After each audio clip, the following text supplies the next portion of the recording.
E, além disso, ela é pesquisadora associada ao Observatório de Regionalismo, da Rede Development International Politics and Peace, financiada pelo projeto CapSprint da Unesp, né? E com isso ela também, de certa forma, financiado, né, com nós trabalhamos em parceria, né, nesses desenvolvimentos aí todos. Eu vou apresentar a todos que estão aqui, e depois eu passo a palavra para a professora Karina de volta. Aqui o professor Pedro Silva Barros, ele é um técnico de planejamento e pesquisa do Instituto de Pesquisa Econômica Aplicada, o IPEA, é editor da revista Tempo do Mundo, né, com a qual a gente já contribuiu aqui, e é coordenador do projeto Integração Regional Brasil e América do Sul, ambos do IPEA, né, hospedado no IPEA.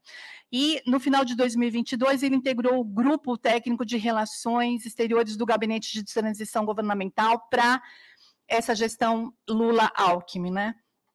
Entre 2015 e 2018, ele foi diretor de Assuntos Econômicos da União das Nações Sul-Americanas, a Unasul, servindo em sua secretaria-geral em Quito, Equador, onde eu tive o prazer de visitar, né, a sede da Unasul lá. É muito triste, né, que tenha acabado, que o Pedro tenha saído, enfim. Ele também foi titular da missão do IPEA na Venezuela, servindo ao Brasil em Caracas, e diretora adjunta internacional do IPEA. Atualmente é membro titular do Subcomitê de Integração e Desenvolvimento Sul-Americano do Ministério do Planejamento e Orçamento do Brasil e Pesquisa, né? Enfim, tem um currículo extenso demais, eu vou abreviar aqui, né? Vou encerrando aqui, vou passar aqui para o nosso embaixador, querido embaixador Jorge Hein, que é advogado, acadêmico de relações internacionais e diplomata com especial interesse na política internacional do Sul Global. Conversávamos sobre isso ainda ontem, né, embaixador? Mais recentemente, ele foi bolsista de políticas públicas no Woodrow Wilson International Center for Scholars em Washington, D.C., e ele serviu como embaixador do Chile na China entre 2014 e 2017, e na Índia entre 2003 e 2007, e ainda na África do Sul entre 94 e 99. Só no Brasil que não veio, né? Falta o Brasil e Rússia.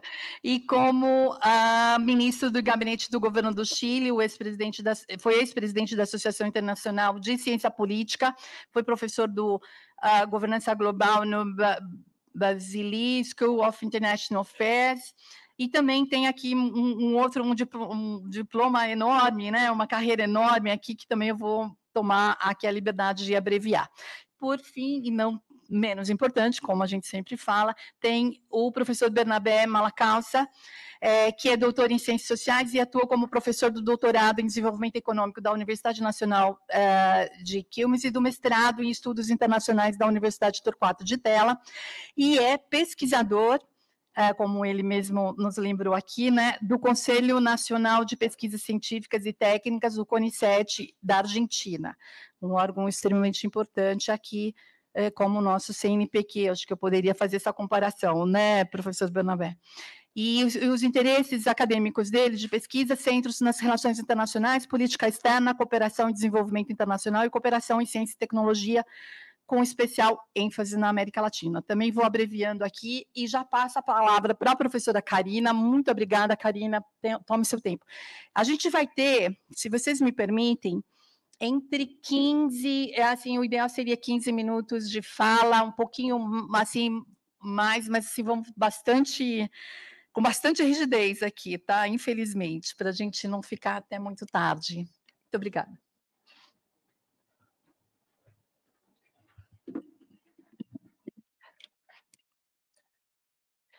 Obrigada. Funcionou? Tá. Obrigada a todos. Agradeço ao INEU pelo convite para estar compondo essa mesa. É um prazer enorme estar aqui, tão bem acompanhada, né? Então, muito obrigada.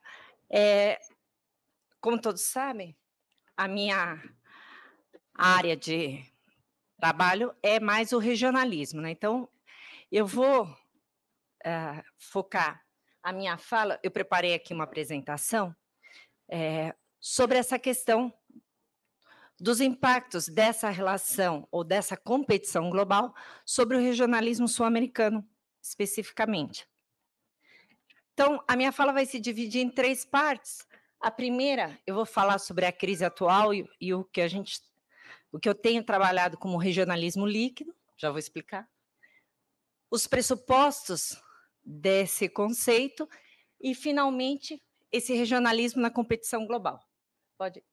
Bom, então, há um consenso na literatura latino-americana sobre a questão das fases do regionalismo, as etapas, etc. Então, tem o regionalismo fechado, o regionalismo aberto e o regionalismo pós-liberal, que foi um regionalismo associado ao que hoje de manhã se falou sobre essa onda progressista no início dos anos 2000 e que teria trazido um novo modelo de regionalismo para a região.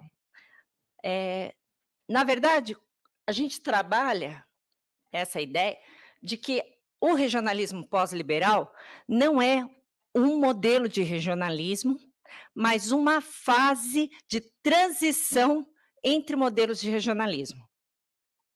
Que, na verdade, do regionalismo aberto, você tem um processo de remodelação do regionalismo na região para o que a gente chama de regionalismo líquido.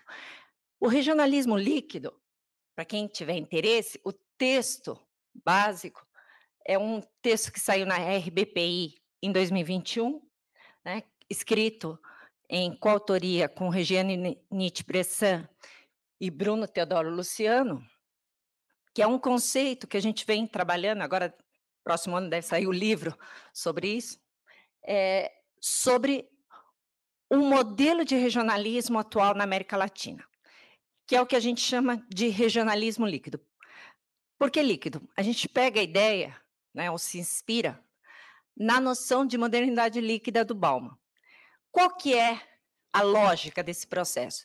É que, na verdade, a gente tem um modelo de integração, um modelo de regionalismo na região, que é um modelo onde as relações não se consolidam. Esse é o fato.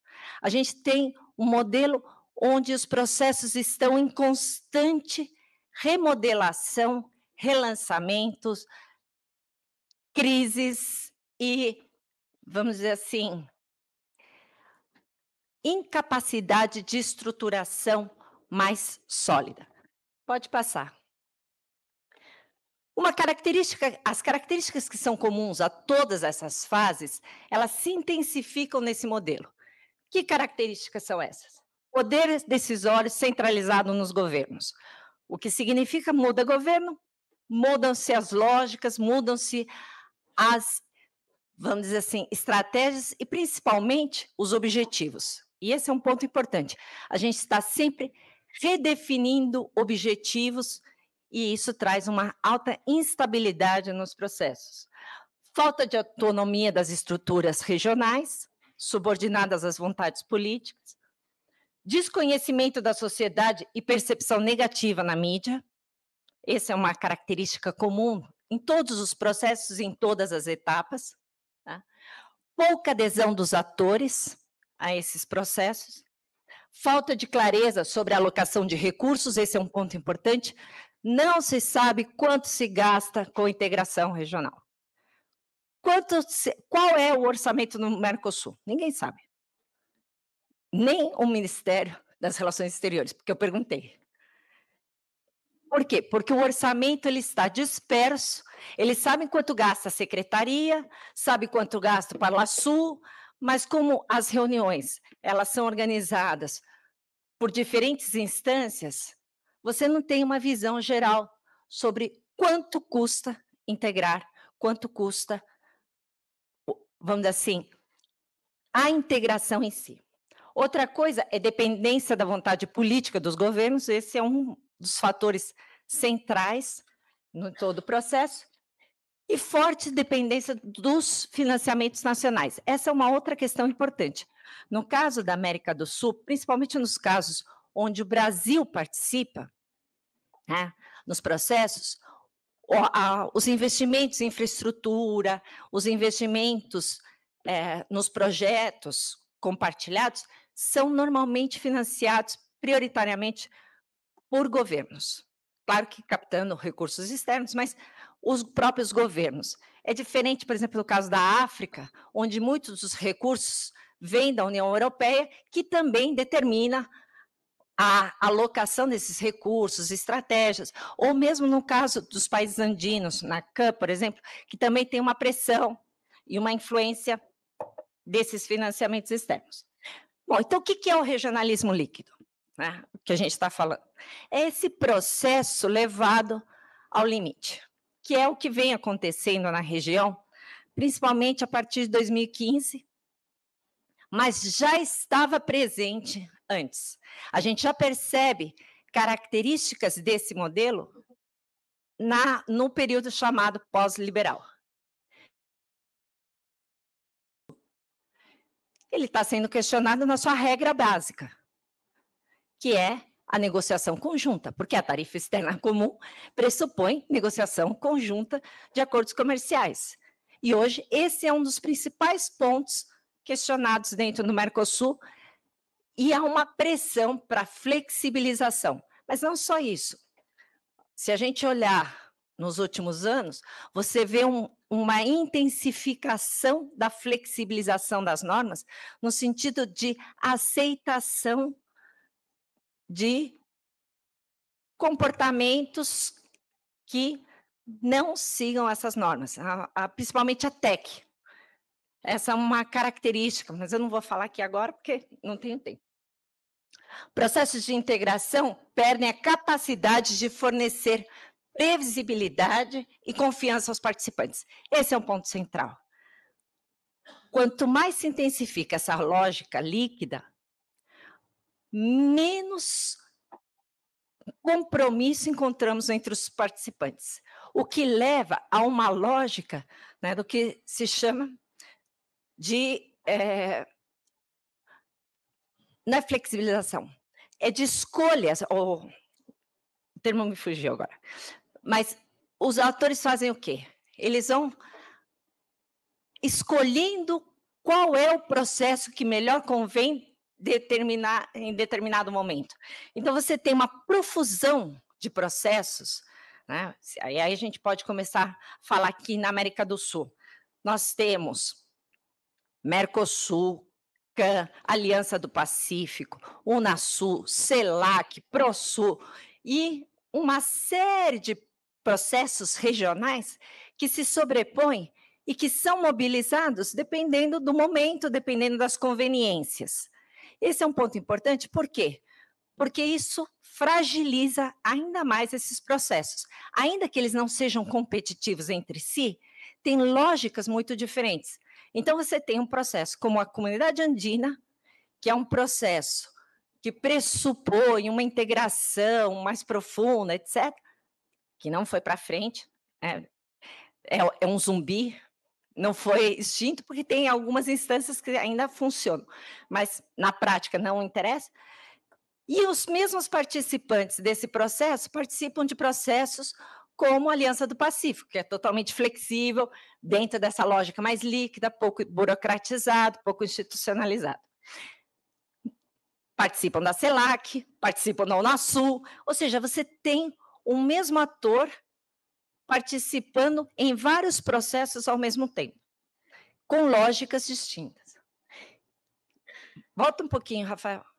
E os limites e padrões são constantemente alterados ou tensionados. Essa é uma característica importante, porque essa é um ponto que tem crescido nesses processos de regionalismo. Pode mudar.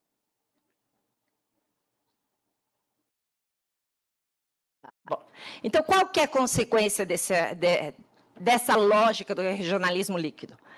Os processos se tornam mais leves, mais flexíveis e dinâmicos. Essa é a tônica, né? Maior flexibilidade significa também menos compromissos regionais, o que, por sua vez, leva a um crescente desinteresse, porque não há garantias de que os outros vão se comportar adequadamente ou de acordo com o combinado, porque a todo momento as combinações são renegociadas ou redefinidas, né? E isso leva a um baixo comprometimento dos atores políticos. E esse é um ponto. Baixo nível de cumprimento dos compromissos. Os índices valem para todos, a não ser aqueles processos, o único processo onde o índice de cumprimento das normas é alto, dos que a gente estudou nas Américas, o único é o NAFTA, ou SMC-CA. Mas aí é porque os Estados Unidos impõem e ninguém discute. Mas, se não, todos têm um baixo nível de comprometimento e cumprimento das normas. Isso aumenta a insegurança nos processos de integração e aumenta a desconfiança dos atores e a percepção de custos excessivos da integração. Na prática, o que você tem são processos que estão sendo constantemente questionados sobre a sua validade e benefício. Essa é a discussão que a gente tem trazido em torno do regionalismo líquido, que tem sido a característica que a gente identifica, inclusive com a cláusula sunset, que põe um limite à sua existência, ou seja, tem que ser renovado regularmente, né? Não é um processo perene. A Aliança do Pacífico, ela tem uma manutenção, porque, na verdade, ela é baseada numa lógica mais, vamos dizer assim, de cooperativa de comércio. É uma articulação para vender para fora. Não é uma articulação que aumenta o grau de interdependência entre os seus participantes. Então, eles continuam vendendo e funciona.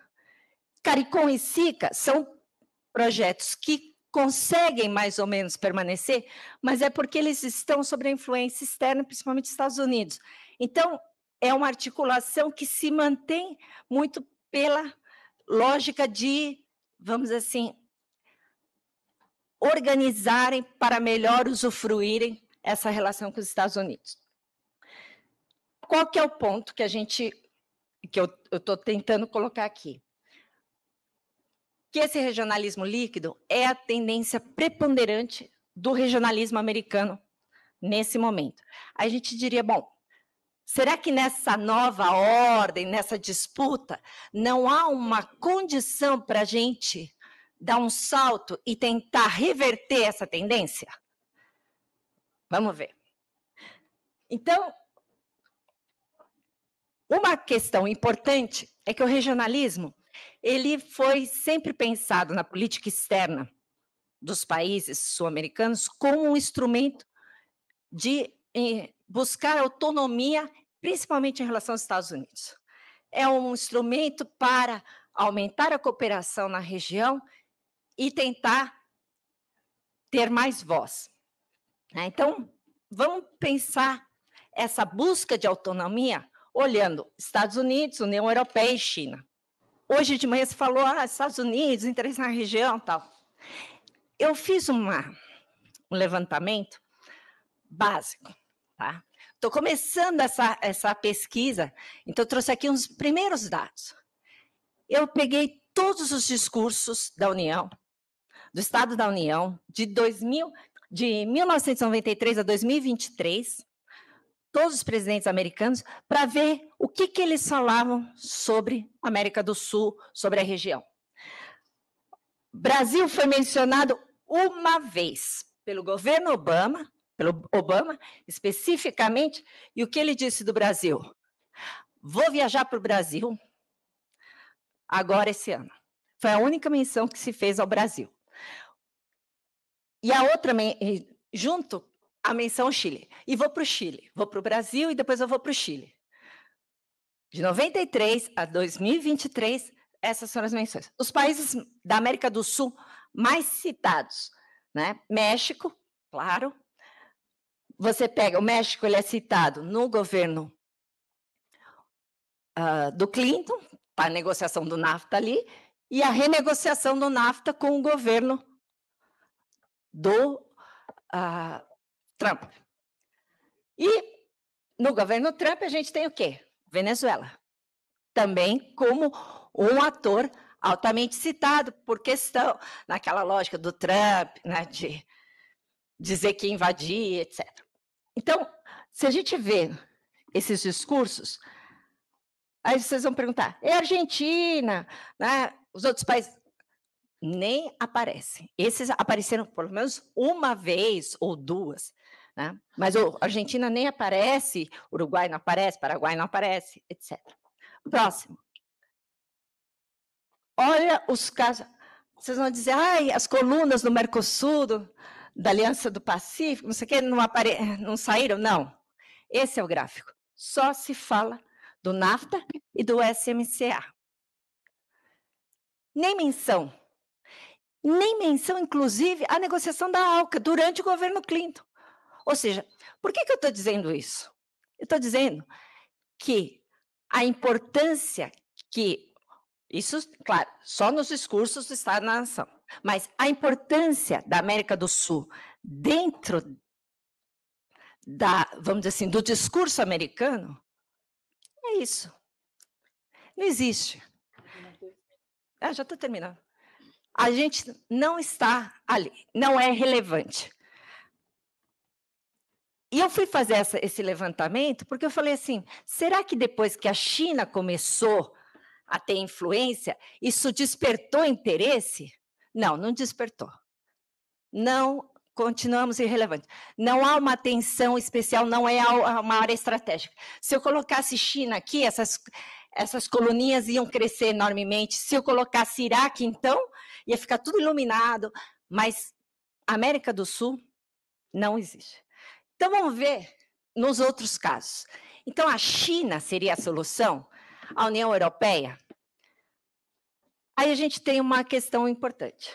China reforça a primarização na região, assim como o acordo da União Europeia. Também reforça a primarização. O acordo da União Europeia é benéfico para quem? Para o agronegócio, mas significa uma desindustrialização. Já tem estudos que mostram que o impacto vai ser de uma forte desindustrialização da região. BRICS, a gente viu que pouco impacto, pouco benefício trouxe, né? Segue a lógica do regionalismo líquido. Né? A China está negociando acordo comercial com o Uruguai. E aí é uma coisa interessante. Tanto China reforça essa lógica de flexibilização das regras, por exemplo, do Mercosul, como o próprio acordo da União Europeia. Porque a União Europeia quer implementação da parte econômica, comercial, e essa é facilitar. O que eles fizeram? Uma regra que, uma vez acordado e aprovado lá na Europa, o processo poderia ser implementado desde que fosse ratificado pelo país, sem precisar os quatro aceitarem o acordo, o que flexibiliza a regra do Mercosul. Então, são pressões fortes, tanto a Europa como a China, para mais flexibilização. O que eu quero dizer com isso? A tendência é por uma pressão, mesmo nessa competição global, por maior flexibilização e maior liquidez do regionalismo. Então, alguém hoje de manhã falou assim, não, os processos se unirem e tal.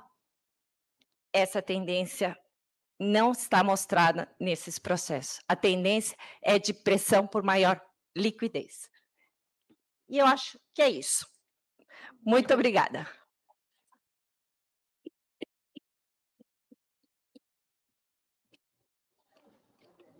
Aqui, já deixei aqui. Eu já vou passar a palavra aqui para o professor Pedro. Obrigada, Pedro.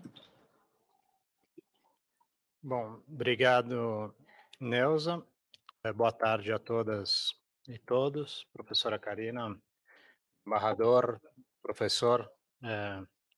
Para mim é uma honra participar aqui do evento do INEL. Eu agradeço o convite. Os slides são muitos, então eu vou passar correndo, mas eu gostaria, aproveitando a apresentação anterior, as discussões da manhã, né? E a próxima mesa que trata de defesa, trazer alguns elementos que talvez não fossem colocados aqui. Então, vou tentar ser o menos repetitivo possível e concentrar em alguns outros elementos. Bem, tem um diagnóstico, né, de desintegração, aí pode passar, por favor, Lucas, desintegração política e fragmentação e polarização, tanto dentro dos países como entre os países na região, que tem impacto direto no regionalismo aqui apresentado pela professora Karina. Mas a característica do Brasil é própria e foi excepcional nos anos do governo Bolsonaro. Por quê? Porque o Brasil trabalha historicamente com a ideia de integração regional e de regionalismo com todos os países. E isso deve ser mantido. E não é fácil que seja assim, tudo conspira para que não seja assim, a mudança de governo na Argentina, por exemplo, mas eu entendo que essa linha estratégica do Brasil não pode e não deve ser alterada. Então, o esforço brasileiro deve ser ao máximo tentar construir a integração e a institucionalidade da integração com todos, né? Nesse cenário que não é fácil, eu vou expor e reforçar essa ideia, é muito importante o papel dos governos subnacionais e da infraestrutura, que são os temas que eu mais trabalho e acompanho, talvez seja por isso que eu estou reforçando, mas eu acho que nesse momento acaba sendo ainda mais importante essas duas questões. O papel dos estados, principalmente, no processo de integração, especialmente os estados de fronteira das regiões centro-oeste e norte, e o papel da infraestrutura. A fragmentação, ela torna a região também muito mais vulnerável às tensões entre as grandes potências. Então, a região dividida, ela está muito mais exposta às tensões entre Estados Unidos e China, entre Rússia e OTAN, entre leste e oeste, como você quiser chamar. Isso é importante.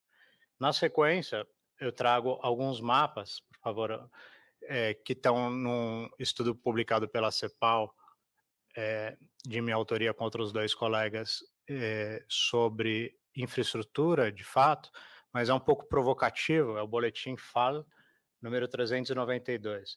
Tem ali Cuiabá no centro do mundo. Por que Cuiabá? O centro geodésico da América do Sul, está à mesma distância dos extremos norte, sul e leste e oeste, mas é também a região que mais aumenta a produtividade na América do Sul e uma das regiões que mais aumenta a produtividade no mundo. E ali o principal destino das exportações do Brasil à China. Todo mapa tem algum tipo de distorção, esse evidentemente não é diferente, há distorções, mas é só uma provocação dos caminhos possíveis para a exportação do Brasil. No mapa seguinte, ali ele traz a evolução das exportações, mostrando em verde os estados cujas exportações crescem mais e os estados em vermelho que as exportações per capita estão estáveis ou negativas. Toda a faixa atlântica do Brasil está em vermelho. Nos últimos 12 anos não há crescimento real das exportações dos estados atlânticos, grosso modo. E o centro-oeste duplica, triplica, enfim. Esse estudo é de 2022 com os dados de 2020, não, 2021 com os dados de 2020. De 22 com os dados de 2021. Em valores nominais, o Mato Grosso exportou em 2000 $1 bilhão. Em 21, que é o ano do estudo, 21. De 1 para 21, em 21 anos. E no ano passado, que foi, a gente atualizou agora, foi para 33. Então, em um ano, mais 10 bilhões. Isso dá, por exemplo, só para a ordem de grandeza, exportações per capita do Mato Grosso de $10 mil. Tá? Aqui no estado de São Paulo, é de menos de 2 mil. 10 mil no Mato Grosso. É excepcional, é muito mais do que o dobro do Chile, por exemplo, mais do que o dobro da China. É uma mudança importante que deve ser considerada no regionalismo. E a produção do Brasil avança para o oeste, portanto, muito mais próximo dos Andes e muito mais próximo do Pacífico. E num contexto mundial, que está ali no outro mapa, que os estados estão identificados nos anos de 2000, 2010, 2021, os principais destinos das exportações de cada estado do Brasil, era claro que o principal destino das exportações do Atlântico era os Estados Unidos. E hoje tende a ser tudo China, mas começando pelo centro do Brasil, por essa região que é mais mediterrânea. Nos últimos 12 anos, os 5 estados ali articuladores, que a gente chama, né, que são estados mediterrâneos, mas que têm ligação por terra com os países vizinhos e poderiam estar muito mais integrados aos países vizinhos para sair tanto para o Caribe como para o Pacífico, esses 5 estados, Mato Grosso do Sul, Mato Grosso, Rondônia, Acre e Roraima, em 2000, responde a mais da metade do superávit comercial acumulado pelo Brasil nesses últimos 12 anos. É muita coisa, né? Porque eles importam pouco, exportam muito. Então, tem uma nova lógica aí. É importante recuperar os espaços de diálogo. Aí eu vou passar muito rápido, tá? Eu queria chamar a atenção para esse ponto, né? Em vários temas, como clima, energia, enfim, e as instituições, da Unasul, Mercosul, CELAC, pode passar, por favor. Aqui é um gráfico de um outro texto que está nessa revista USP número 136, mostrando os encontros presidenciais do Brasil com países da região. E a concentração ali muito alta no governo Lula, e como já em 2011 há um refluxo muito forte que permanece até agora, e esse ano certamente houve uma inversão enorme dessa curva. Tá? E embaixo o número de países que participam de cada uma dessas organizações, aí, o Grupo de Lima, enfim, a Unasul, como há uma recuperação também agora. Pode passar? A interdependência, que é, assim, num mundo mais tenso, o mais importante para a região seria aumentar a interdependência. A interdependência tem diminuído nos últimos anos. O que fazer para aumentar a interdependência, se a interdependência conquistada era basicamente industrial, que está em queda, né? Então, um dos pontos fundamentais é a integração energética. O presidente Lula falou pela primeira vez na vida em maio desse ano, em um mercado sul-americano de energia, como proposta para discussão entre os 12 presidentes, e atualizar a carteira de projetos tão no Sul. Então, uma transição energética articulada com os vizinhos seria muito mais adequada, e a energia é a forma mais fácil, no atual momento, de se recuperar a interdependência na nossa avaliação. Se for o caso, nas perguntas, eu estendo um pouco sobre esse tema. Depois, o comércio intrarregional não é qualquer coisa para o Brasil, né? É muito mais importante que o comércio com outras regiões. Ainda que o peso hoje esteja em queda, só 13% das nossas exportações vão para os vizinhos. Já chegou a ser 19%. Porém, se a gente faz o recorte por exportações com alta e média alta intensidade tecnológica, vai para 35%, já foi 45%. E os vizinhos todos somados da América do Sul, os outros 11, só respondem por 1,4% das importações do mundo. Então, 1,4% das importações do mundo, mais das nossas exportações de produtos industrializados com mais valor agregado, no mínimo 35%. A região também é o primeiro espaço para a internacionalização das nossas empresas. É muito mais acessível às pequenas e médias empresas. Então, mesmo se uma startup quiser se internacionalizar, não vai fazer isso para a China, nem para os Estados Unidos, mas pode fazer isso na região.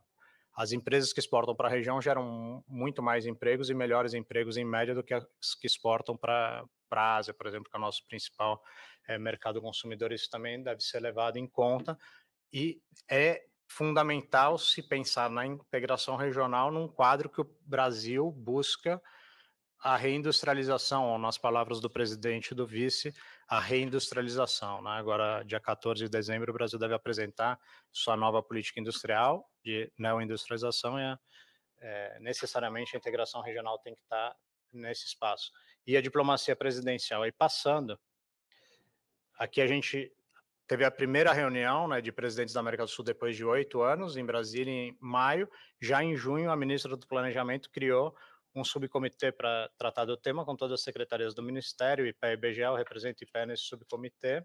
A gente tem trabalhado, já foram 24 reuniões, hoje é a 25ª, não estou lá, mas estou pensando lá e com os pessoal que trabalha comigo lá. A gente já conversou e nos reunimos com todos os secretários de planejamento dos 11 estados fronteiriços. No Brasil tem 16.900 quilômetros de fronteira, na faixa de fronteira são 580 cidades, um pouquinho mais, 588 cidades, 33 cidades gêmeas e só 15 pontos internacionais. Sendo quase metade da nossa fronteira é por água ou divisor de água. Então, a infraestrutura nossa é insuficiente. Dos 9.000 projetos do PAC, o levantamento que a gente fez, 124 têm relação direta com os eixos de integração, as rotas de integração que a gente tem trabalhado, e eles devem ser priorizados. Por exemplo, a ponte de Guajará-Mirim, que é um compromisso do Brasil desde o protocolo adicional do Tratado de Petrópolis de 66. Aqui são as rotas, não vou poder detalhar sobre elas, apenas mostrar 5 rotas que a ministra, pode passar, apresentou o trabalho nosso para o subcomitê com essas 5 rotas que buscam aumentar a interdependência, atualizar a carteira do COSIPLAN, menos projetos com mais impacto, infraestrutura física e digital, prioritariamente nas regiões de fronteira. Pode seguir. Aí tem a discussão sobre facilitação de comércio em moeda local, que é um tema que tem sido discutido, tem que ser feito com calma. O Brasil saiu em 19 unilateralmente do CCR da LAD, do Convênio de Pagamentos e Créditos Recíprocos, uma decisão do Banco Central tomando posição e decisão de política externa, algo raro e incompatível com o nosso ordenamento jurídico, mas assim foi feito. Caberia ao Brasil, se considera um instrumento anacrônico, não sair, mas liderar a sua atualização. Isso deve ser retomado assim que se mudar a presidência do Banco Central. O potencialmente novo presidente do Banco Central, atualmente diretor, está bastante compatível com isso, assim como o diretor que foi sabatinado essa semana e aprovado por unanimidade no Senado. Pode passar. Aqui esse estudo feito apresentado pela SESEX esse ano, mostrando que o Brasil só 1% das empresas do Brasil exportam, que são 25 mil, e 15 mil delas exportam prioritariamente para a região. Né? Pode passar. Pode passar. Aqui também não vou detalhar, mas mostra os dados do comércio do Brasil com a região, do comércio do Brasil com os Estados Unidos, com a China, mostrando como há um crescimento, temas que vocês já estão cansados de saber, não, um crescimento enorme do nosso comércio com a China, com a região caindo um pouco, mas quando se faz a separação da intensidade tecnológica, a região ainda segue sendo a área prioritária. Pode seguir? E a questão de diplomacia presidencial, aqui pode voltar ao que estava, aqui a sequência de viagens do presidente, que é um ponto importante, que era algo que não se parecia muito fácil ou trivial na virada do ano, organizar em Brasília uma reunião com todos os presidentes da região. O presidente da Argentina, Fernandes, não conversava e nunca há mais de um ano com o presidente do Equador, o Lasso, não se conversava. Os presidentes do Uruguai, Lacalle Pou, e do Paraguai, Mário Abdo Benítez, na época, nunca tinham se encontrado com o presidente Nicolás Maduro, nunca. O governo da Colômbia não reconhecia o governo do Peru. Então, colocar todos à mesa não era algo trivial. Como isso foi feito? Primeiro, sinalizou claramente o presidente ao ir a Buenos Aires, na sua primeira visita na CELAC. Mas depois, ele fez uma série de visitas, acho que pode seguir, que eu acho que tem ali a sequência. Pode seguir, por favor. Então, a primeira CELAC, depois ele foi aos Estados Unidos em fevereiro, iria em março, acabou indo em abril à China, mas em todas essas reuniões, e em seguida à Europa, ainda antes de maio, 2 vezes, sempre reafirmando a prioridade da política externa brasileira a integração regional, e que seria mal visto pelo nosso país ingerência dessas potências extra-regionais no sentido de desestimular que os países vizinhos participassem. Provavelmente isso foi bem entendido e foi possível reunir todos os presidentes aqui. Não foi fácil construir um texto, consenso de Brasília, com 9 parágrafos, mas se chegou a esse consenso, ainda que limitado, mas infraestrutura, logística, integração financeira estão consensuados e se está trabalhando nesse sentido, não com tanto estardalhaço, mas de forma contínua. Pode seguir? Então, aí tem o fragmento que eu já mencionei, a parte substancial de como atualizar a carteira de infraestrutura, que é o discurso do presidente Lula, em 30 de maio, que foi reforçado, pode seguir? Na reunião da CELAC, aí o presidente Lula vincula os temas que eu já mencionei, da atualização do COSIPLAN, com a expansão do Centro-Oeste, com os corredores bioceânicos. Né? Tá tudo nesse discurso que ele fez na cúpula de Bruxelas. Então, esses temas todos vão sendo incorporados. Pode seguir? Aí a reunião da UTCA, que também não era trivial, a primeira com participação antes, né? Foi a 4ª reunião de países amazônicos, mas a primeira com participação, no local que será a COP 30, e com convidados, né, da Indonésia, Congo, além dos países principais doadores do Fundo Amazônico. Pode seguir? Aí tem a questão da Ilha das Guianas e da Guiana em particular, já indo para o final, que é um espaço de tensão geopolítica importante, como a nossa apresentação aqui está 3 dias antes do referendo da Venezuela sobre o tema.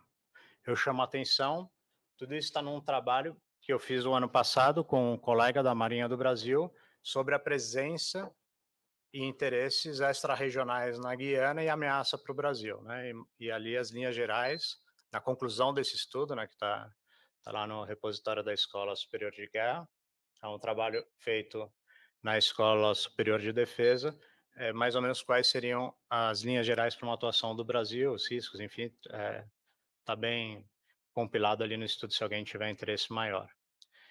E, por fim, são algumas lâminas sobre os temas de defesa, que é o tema da próxima mesa, mas que eu acho que queria chamar a atenção para os acordos internacionais que o Brasil assinou, a aproximação do Brasil com os Estados Unidos e como a cooperação na América do Sul em defesa está bastante frágil. Isso foi tema de reunião agora no dia 22 entre os Ministérios da Defesa e chanceleres da América do Sul em Brasília. Pode seguir. Aqui eu e 2 colegas do IPEA fizemos um levantamento com todos os deslocamentos internacionais de militares do Brasil nos últimos 20 anos, mostrando a concentração exacerbada nos Estados Unidos, né? E a omissão em vários países da região, principalmente na Venezuela, mas não só nela. Pode seguir? Aqui, os atos internacionais, a gente pode ver que claramente durante o governo Lula 1 e 2 há uma preocupação com a América do Sul, que não houve em outros momentos. Eu acho que é bastante ilustrativo, né? Reforçando a ideia de inflexão já em 2011 da política externa brasileira, principalmente nessa área de defesa. A preocupação do Ministério da Defesa no período 11 e 14 deixa de ser o Conselho de Defesa, por exemplo, e passa a priorizar temas como a Comissão da Verdade. Pode seguir. Aqui tem a lista de todos os deslocamentos e interações internacionais do setor de defesa do Brasil, com todos os países do mundo que teve. Aí dá para ver a concentração em casos como o curso é muito forte, de oficiais intermediários, 44% nos Estados Unidos, de altos oficiais, né, coronéis e generais equivalentes, brigadeiro-almirantes, 55% só nos Estados Unidos. Isso é uma distorção enorme. E tem vários países que, se você voltar no mapa, por favor, volta, dos atos internacionais do Brasil, pode voltar mais um, que há com a Rússia, por exemplo, o presidente assina e não tem consequência. Tá? O presidente assina e não tem consequência, não tem acompanhamento depois. O Congresso não aprova, não debate nem aprova os acordos sobre ciência e tecnologia ou sobre propriedade intelectual, e não há interação sequencial de viagens de oficiais, por exemplo. Provavelmente porque a rede não está organizada, porque todos os cursos são feitos nos Estados Unidos, talvez, não é uma hipótese. Pode avançar. E aí o que acontece? Um minuto, eu vou terminar com isso. No caso aí da Junta Interamericana de Defesa, eu acho que é o caso mais ilustrativo. Tem a Junta Interamericana, eu estive lá o ano passado, são 48 funcionários que são pagos pelos países de todas as Américas. 25 deles brasileiros. Então, o Brasil arca com mais da metade do custo prático da Junta Interamericana. Porém, a doutrina que se ensina lá, o curso, é a doutrina americana, não a americana que os americanos executam, a americana para a América Latina, né? Então, segurança multidimensional, o nome é fantasia, mas as preocupações são policiais, narcotráfico, migração, enfim, a preocupação é essa. Então, na prática, a gente está pagando para ser subordinado, ou seja, o Brasil paga para financiar e a operação e os trabalhos da Junta Interamericana para os oficiais dos países vizinhos se formarem lá com uma doutrina que é contra o nosso interesse. Tá? Pode seguir. E aqui tem algumas, enfim, os pressupostos, não vou ler, os problemas identificados e o que deveria ser feito, né? Isso, por que é importante refletir nesse momento? Porque o Ministério da Defesa e o presidente assinou, lamentavelmente, a composição do grupo de trabalho interministerial que vai tratar da política, da estratégia e do livro branco, sem a presença, por exemplo, do Ministério da Indústria. Não existe estratégia de defesa sem base industrial de defesa, principalmente para um país como o Brasil, mas assim foi feito. Tem 12 ministérios, está lá gestão, orçamento, planejamento e orçamento, está lá meio ambiente, enfim, e não tem o Ministério da Indústria.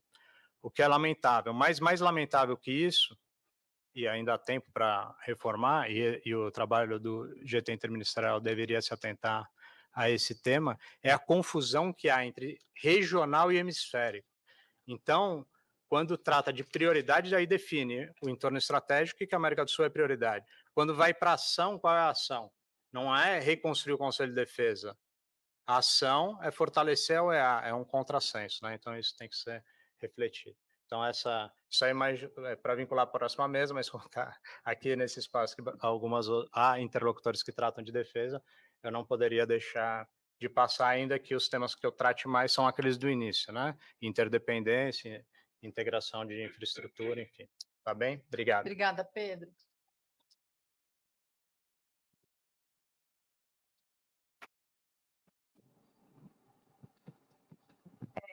Já passo a palavra para o embaixador Jorge Hein. Muito obrigada. Gracias. Agradecer la invitación de los organizadores de este seminario y particularmente al profesor Marcos Cordero por la oportunidad de estar acá. Quisiera partir señalando lo siguiente. La palabra crisis está muy asociada a nuestra región, a América Latina. Vivimos de crisis en crisis. Pero yo creo que no nos hemos dado cuenta, no hemos tomado conciencia de la profundidad de la crisis actual. Según la CEPAL, la caída del Producto Regional el año 2020 fue la mayor en 120 años, o sea, básicamente desde que se mide. El Producto Regional cayó en 6.6%. La caída del Producto Global fue de 3.3%, o sea, el doble. La región que tuvo la mayor caída en su economía el año 2020 en el mundo fue América Latina. Segundo, con la pandemia, América Latina con un 8% de la población del mundo tuvo un 30% de las muertes. Esto es según los datos oficiales. Uno puede discutir en rumbo a una segunda década perdida. O sea, del 2014 al 2024, la región va a tener un desempeño económico inferior a lo que fue la famosa década perdida de los años 80. Démonos cuenta de esto. Esta es una región que no sale de una década perdida para caer en la otra. O sea, la frustración de una población que ve esfuerzos que se realizan para luego que estos sean sencillamente borrados de un plumazo por las recesiones y por las crisis que nos afectan. Estamos al mismo tiempo en una época de grandes cambios en el mundo. Y déjenme darles un pequeño dato que yo creo que lo refleja de manera muy clara. Yo estuve en Nueva York en la tercera semana de septiembre, semana en que empieza la Asamblea General de Naciones Unidas. Está todo muy revolucionado, cuesta conseguir reservas en restaurantes, entradas para musicales en Broadway. ¿Por qué? Porque está todo el mundo ahí. Pero quienes no estaban, de los jefes de Estado y de gobierno del P5, de los países que tienen poder de veto del Consejo de Seguridad de Naciones Unidas, solo había un presidente, Joe Biden, que es el dueño de casa. Ninguno de los otros estaba presente. ¿Qué nos dice eso del Estado de Naciones Unidas? Unas semanas después, yo estuve poco antes de que esto se realizara en Nueva Delhi, para la cumbre del G20, había 3 de los jefes de Estado del P5. El mundo está cambiando, se está moviendo en otra dirección. Las antiguas instituciones ya no responden a las necesidades del momento. Y lo mismo ocurre desde luego con los BRICS, que tuvo su gran encuentro en Johannesburgo, mis viejas tierras, en que, como ustedes saben, se expandió por vez primera desde el año 2011, en que se añadió a Sudáfrica, se añadieron 6 países de los 20 que solicitaron su ingreso. Ahora, acá hay un aspecto muy interesante y que también muchas veces pasa desapercibido. Tenemos, por una parte, el G7, que aparece como ese gran encuentro de los países ricos, que es cubierto con lujo de detalles. El tipo de vestimenta que tienen los jefes de Estado, el color de las corbatas que están usando, la hora en que llegan, el menú, en fin. Mientras que reuniones como la de los BRICS pasaban esencialmente desapercibidas, no tenían cobertura de la gran prensa internacional. Pero saben, hoy en día, de acuerdo a los índices de paridad de poder adquisitivo, el tamaño del producto de los BRICS, sin los nuevos 6 miembros de los BRICS tradicionales, es superior al producto del G7. Entonces, tenemos que darnos cuenta que estamos en otro mundo, en otra etapa. El mundo se está moviendo hacia el sur. Como Martin Wolf, el columnista del Financial Times, ha mencionado, desde el año 2000 al 2023, la cuota del Producto Mundial, en términos de paridad de poder adquisitivo, del G7 cayó de un 44 a un 30%, mientras que el de China creció del 7 al 19. Hay una razón por la cual cerca de 20 países postularon ingresar a los BRICS. Nadie está postulando ingresar al G7.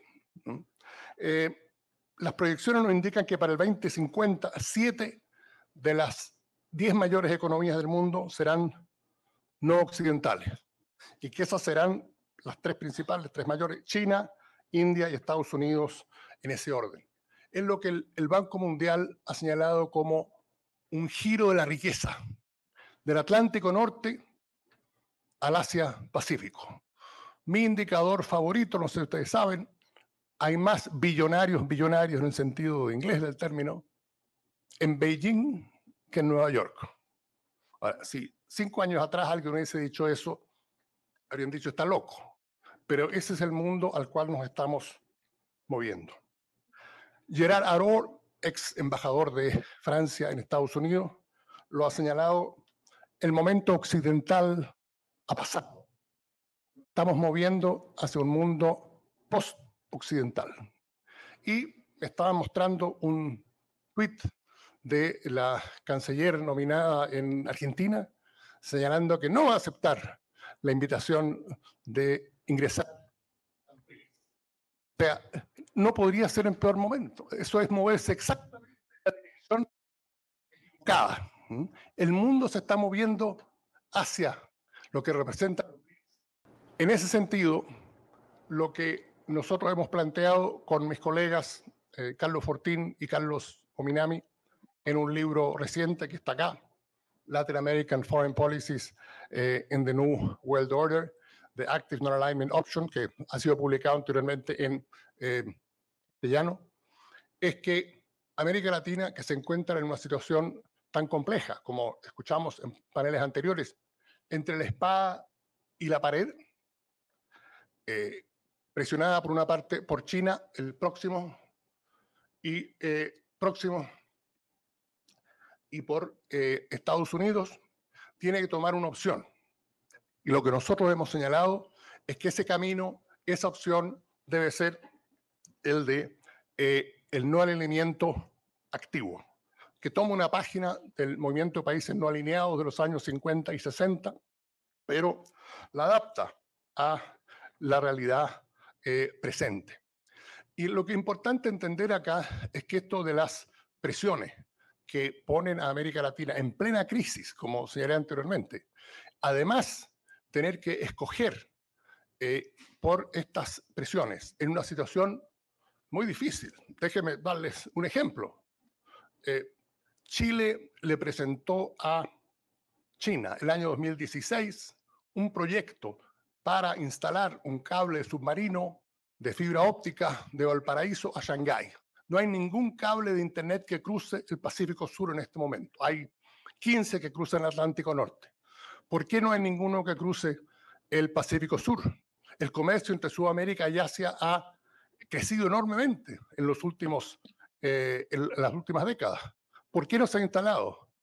Este proyecto fue firmado por el gobierno chino, se hizo un estudio de prefactibilidad, viene el año 2019, nuevo gobierno en Chile, visita el secretario Pompeyo, que le lee la cartilla al gobierno de Chile y el proyecto se cancela. Situaciones similares han enfrentado países como Ecuador, que el International Financial Development Corporation, una entidad del gobierno de Estados Unidos, le ofreció un préstamo por $3.500 millones con dos condiciones: que no tuviera ningún equipamiento chino en su red de telecomunicaciones y que privatizara $3.500 millones en activos del sector público para compensar este préstamo. Activos que serían determinados no solo por el gobierno de Ecuador, sino que también por la International Financial Development Corporation, lo que se presta para todo tipo de preguntas, qué es lo que realmente hay detrás de ello. En esos términos, entonces, es que el no elemento activo reivindica la tradición de búsqueda de la autonomía en América Latina, en autores como Elio Yago Aribe, Juan Carlos Puig, pero también impulsada por este nuevo cuadro en que estamos viviendo en el mundo. La situación de los países del sur global hoy día es muy distinta a la situación que tuvo el tercer mundo en el siglo XX. Hoy día los países del sur global están en una posición de fuerza.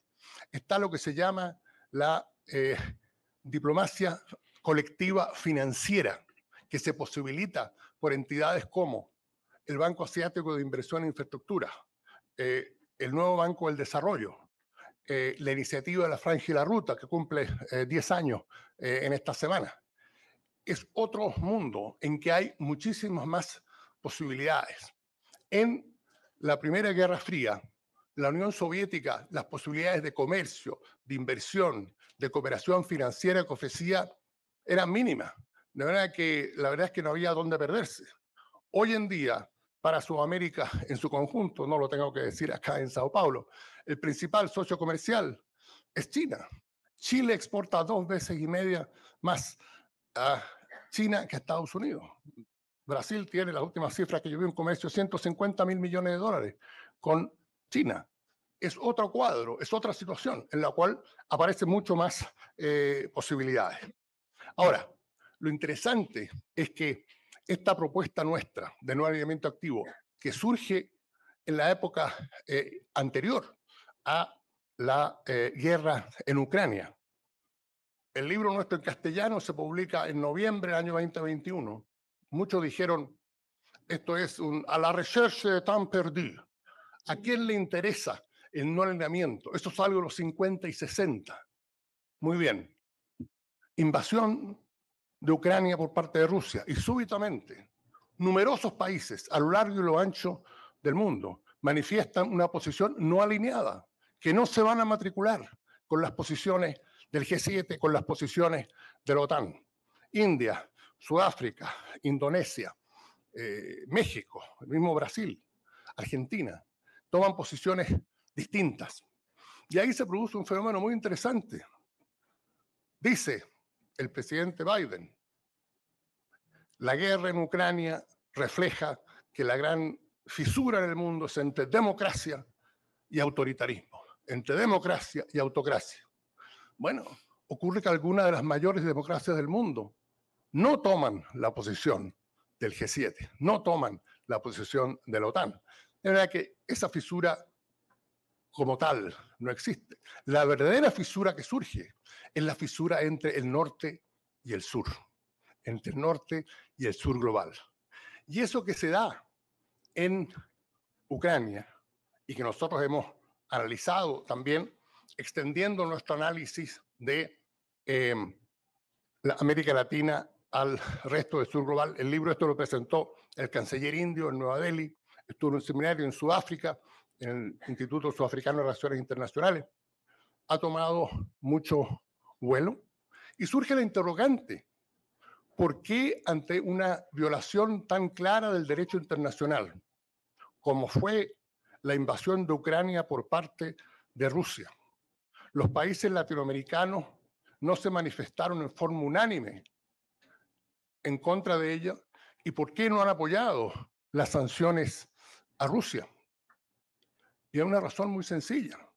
Es que la verdad es que nuestros países no están en plan de comprarse peleas ni luchas de terceros. ¿A título de qué? O sea, el canciller de Alemania vino de visita, tú en Chile, tú en Argentina, tú en Brasil, pidiendo que, ¿sabe qué vino? Que nuestros países le vendieran armas a Ucrania. ¿Esto a título de qué? ¿Por qué nuestros países tienen que meterse en peleas de terceros? Y naturalmente fue rechazado públicamente, dejándolo bastante mal parado. Y ahora el tema ha continuado con lo que ha ocurrido en Gaza. De nuevo tenemos una situación en que las posiciones de Washington, las posiciones del presidente Biden va a Israel, la señora von der Leyen inmediatamente va a Israel. ¿Qué ha ocurrido? Votación en la Asamblea General de Naciones Unidas. 140 votos a favor de buscar algún tipo de cese al fuego. Brasil presenta una moción en el Consejo de Seguridad que está presidiendo para buscar un cese al fuego. Moción que fue vetada, naturalmente, por los Estados Unidos. Pero tenemos el mismo fenómeno. El verdadero clivaje que nosotros estamos viendo en el mundo de hoy no es entre democracia y autocracia. Ese es un falso dilema. Es entre el norte y el sur global. Y el sur global está adoptando cada vez más posiciones no alineadas. India. El caso de India es fascinante. ¿Por qué? Yo fui embajador en India. India ha tenido un acercamiento con Estados Unidos después de muchos años de alejamiento. El primer ministro Modi y el presidente Trump tuvieron una especie de romance, un evento en Houston, en un estadio repleto de ciudadanos americanos de origen indio, y estaba el primer ministro Modi y el presidente Trump. El primer ministro Modi le dijo: presidente, usted viene a India, yo voy a tener un evento igual a este, con más gente, 130.000 personas, en un estadio que yo acabo de construir y le he puesto mi propio nombre, en Ahmedabad, el estado de Gujarat. Y el presidente Trump fue allá y tuvieron su gran evento. Muy bien. Viene la guerra en Ucrania y Washington esperaba que India se fuese a cuadrar y se alinease con el G7 y la OTAN. Esto no ocurrió. India se ha mantenido neutral, descubriendo y redescubriendo sus raíces no alineadas. Y lo mismo ha pasado en Indonesia, en Sudáfrica, en fin, en numerosos países a lo largo y lo ancho del sur global. El canciller alemán, yo hablo alemán, es un gran idioma, y una de las ventajas que tiene es que uno puede pegar palabras. Uno pega palabras, cosa que no se puede hacer en la mayoría de los idiomas. Acuñó un término que se llama Zeitenwende, que significa cambio de época. Esto muestra un poco la cobertura que ha tenido nuestro planteamiento, portada en el Economist, también incluido en Foreign Affairs, en Foreign Policy. Siguiente. Esto es América Latina en crisis. Siguiente. ¿Qué representa el no alineamiento activo? Siguiente. Este es un cuadro, nosotros los cientistas políticos nos gustan mucho estas tablas de 2x4, comparando lo que era el no alineamiento en los años 50 y 60 y lo que es el no alineamiento actual. las diferencias que hay entre la coyuntura económica, los instrumentos que tenemos a nuestra disposición hoy día, que son mucho mayores, la diplomacia financiera colectiva que aludí anteriormente, las instancias que tenemos, y cómo de estos grupos enormes, un poco inmanejables, como son el G77 y el Movimiento de Países No Alineados, pasamos a grupos más pequeños, como los BRICS, que son mucho más ágiles y pueden responder de manera mucho más efectiva a las situaciones. Y el próximo, caso de India, el siguiente. Y quisiera terminar con esto, no le estoy diciendo nada nuevo a este público, pero cuando yo expongo sobre esto, muchas veces me preguntan, bueno, todo esto es muy bonito, pero ¿qué significa en la práctica? ¿En qué se traduce el no alineamiento activo? Bueno, Celso Amorim tiene el capítulo final en este libro, se llama Brasil y el Sur Global, y lo que nosotros argumentamos es que la mejor expresión de lo que es el no alineamiento activo hoy ha sido la política exterior del presidente Lula en lo que va de este año. Muchos pensaron, por lo menos, no sé acá, sobre todo en la agenda interna, pero los primeros meses, como ustedes saben, de su gobierno lo destinó a buscar forma de buscar una paz en Ucrania. Fue muy criticado por ello, pero la verdad es que hoy en día, lo comentaba con esto con unos colegas en Boston, el planteamiento con que fue recibido su noción de que había que buscar la paz fue en muchas capitales occidentales criticado, porque la posición era, no, acá lo que hay que hacer es apoyar a Ucrania, que va a ganar rápidamente la guerra y vamos a resolver el problema. La verdad es que todo indica que la guerra está estancada, que va a ser una guerra de trincheras, que puede durar mucho tiempo. En ese tipo de guerra, el que lleva las de ganar es el país más grande, con la economía más grande y con los mayores recursos a su disposición. De manera que mirando hacia atrás, yo estoy seguro que mucha gente está diciendo en este momento, tal vez habría sido una buena idea hacerle caso a los planteamientos brasileños y haber buscado alguna solución y no continuar con esta guerra que, como va, la impresión que yo tengo es que Ucrania tiene todas las de perder. Muchas gracias.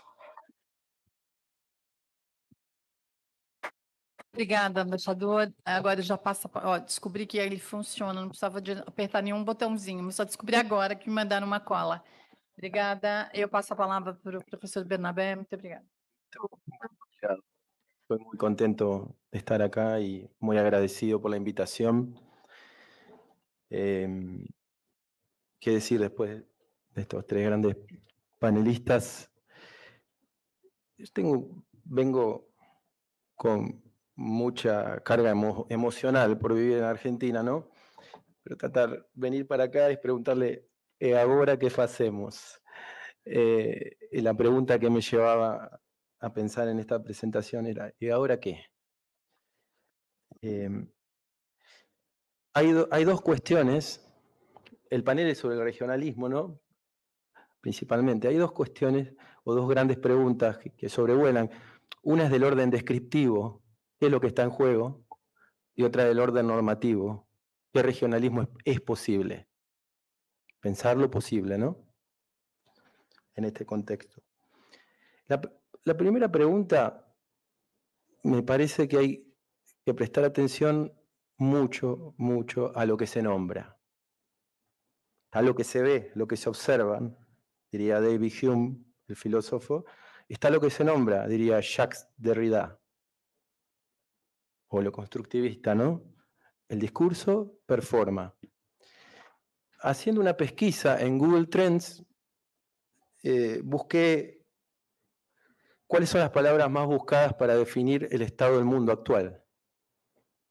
Encontré que la más usada en inglés es New Cold War, 35 sobre 100, y en Estados Unidos esta búsqueda de esta palabra es el 50% de un total de 20 palabras claves, entre las que figuran el puesto 2, Power Transition, pero bastante alejada de New Cold War.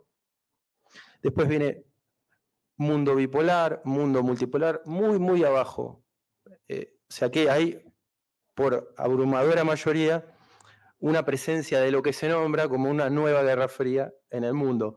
Sin embargo, cuando uno va por región, se sitúa en la India y aparece Power Transition en 50%. Y en segundo lugar, New Cold War. Es decir que fuera de Occidente se está nombrando otra cosa que en Occidente. Bueno, ¿cuánto hay de real y cuánto hay de imaginario? Les quería contar una anécdota. 6 de abril de 2022, Adriana Serkis, quien preside la Comisión Nacional de Energía Atómica de Argentina, que está llevando adelante un proyecto desde el 2014 que es la instalación de Atucha 3, una central nuclear con un reactor de potencia Jalón de origen chino. Eso es un proyecto aún, ¿no? Ella recibió la visita de una delegación de Estados Unidos, 2 personas, la subsecretaria de No Proliferación Nuclear del Departamento de Estado, Ann Ganser, y un ex FBI, Dominic Cancino, colaborador de ella, un experto en inteligencia. Visitó el CAREN, un reactor de potencia multipropósito que tiene Argentina, que es un reactor pequeño. Hizo una visita oficial, pero pidió estar sin traducción, sin traductores. Y en un espacio de esa visita le señaló tanto a la autoridad nuclear de la Comisión como a la autoridad reguladora nuclear de Argentina, sobre todo la reguladora es la que se encarga de las cuestiones de seguridad nuclear. Si ustedes compran el reactor chino van a tener problemas. Les mostró unos recortes periodísticos, unas imágenes satelitales, que parecía, digamos, como propaganda, y le hizo una especie de psicopateo, vamos a decir. Vamos a traer la psicología a las relaciones internacionales, un psicopateo. Tengan cuidado con lo que van a hacer. Y mostró esto, digamos, muy, muy básica, ¿no? La presión, es una presión psicológica, una especie de guerra psicológica. ¿Qué le respondió Argentina a esto? Le dijo, ok, este es un proyecto que está desde el año 2014, o sea, varios años lleva, y el Reino Unido acaba de comprar un reactor de Jalón. Ustedes no le dijeron esto al Reino Unido. Y inmediatamente este asesor de inteligencia respondió, no, le dijimos pero no nos escucharon. Entonces, la respuesta interesante que le dio el jefe de la Autoridad Nuclear de Argentina fue, no los escucharon porque son una autoridad regulatoria independiente, les dijo. Y quedó ahí, en esa visita, ¿no? Pero una presión, un hostigamiento, vamos a decirlo así. Y esto se ve en varias facetas. Esta es la nuclear, la energética, se ve en la tecnológica, se ve en lo ideológico, se ve en varias facetas. Entonces, ¿qué es lo que tenemos acá? ¿Qué animal tenemos? Tenemos mentiras, peligros imaginarios. Está la cuestión del desarrollo en juego de nuestra región, ahí, de trasfondo. Entonces, lo que tenemos es más bien, se habla de disputa entre Estados Unidos y China, es más bien una cruzada.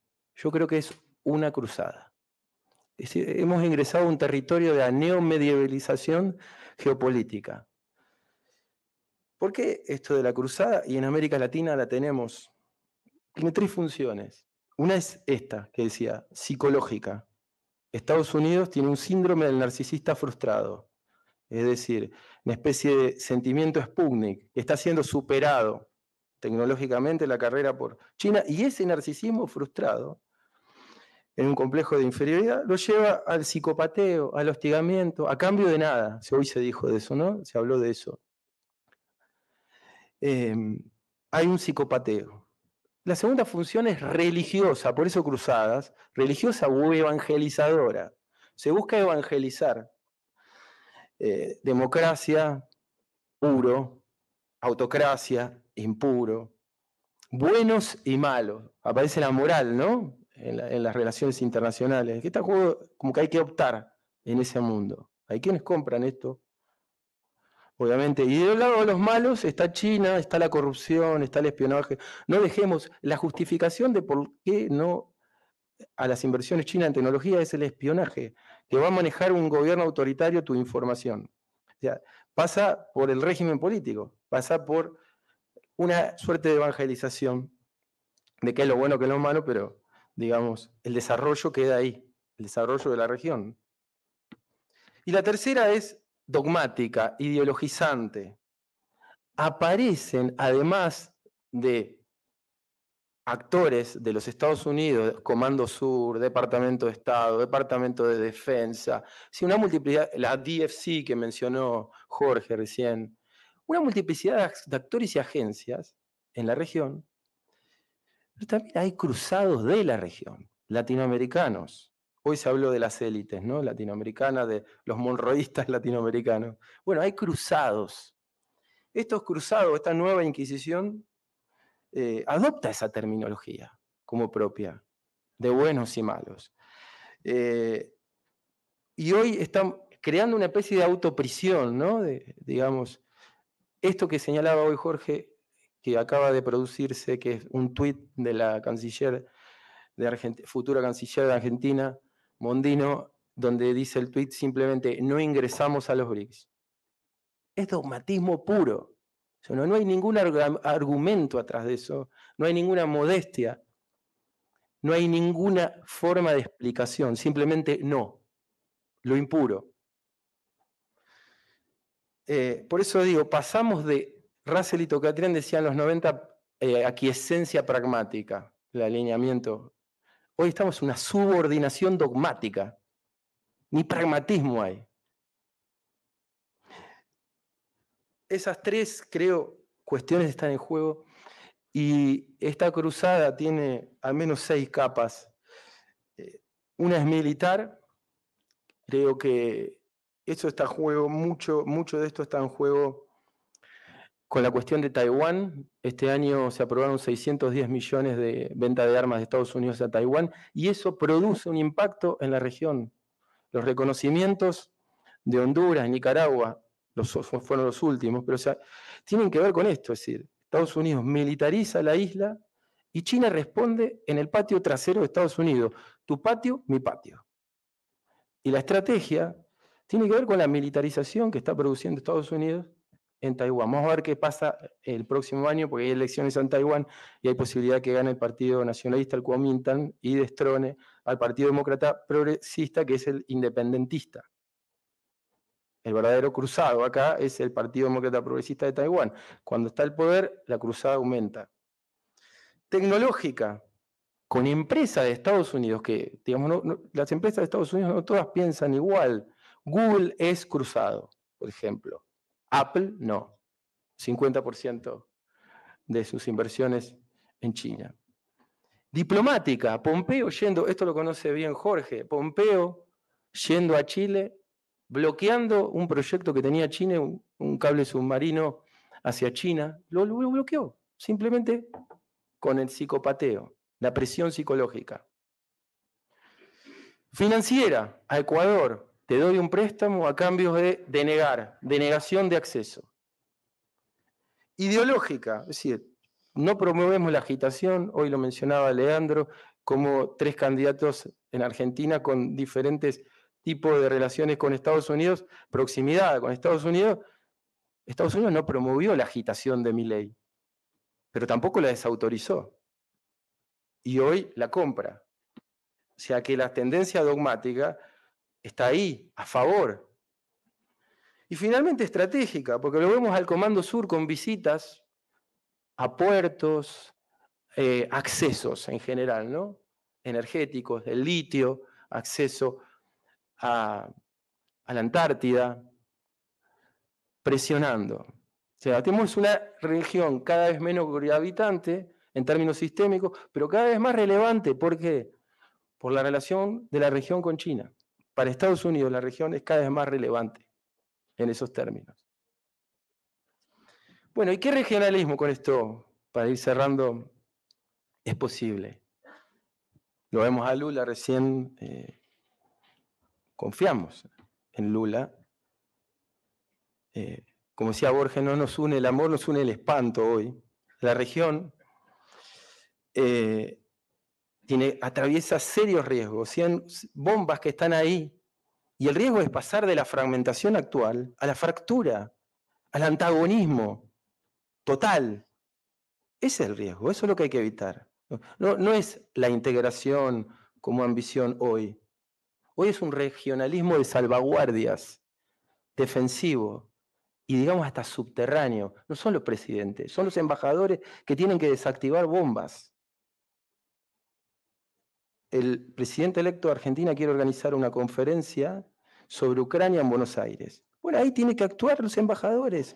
Itamaraty tiene que actuar los embajadores de la región para desactivar eso.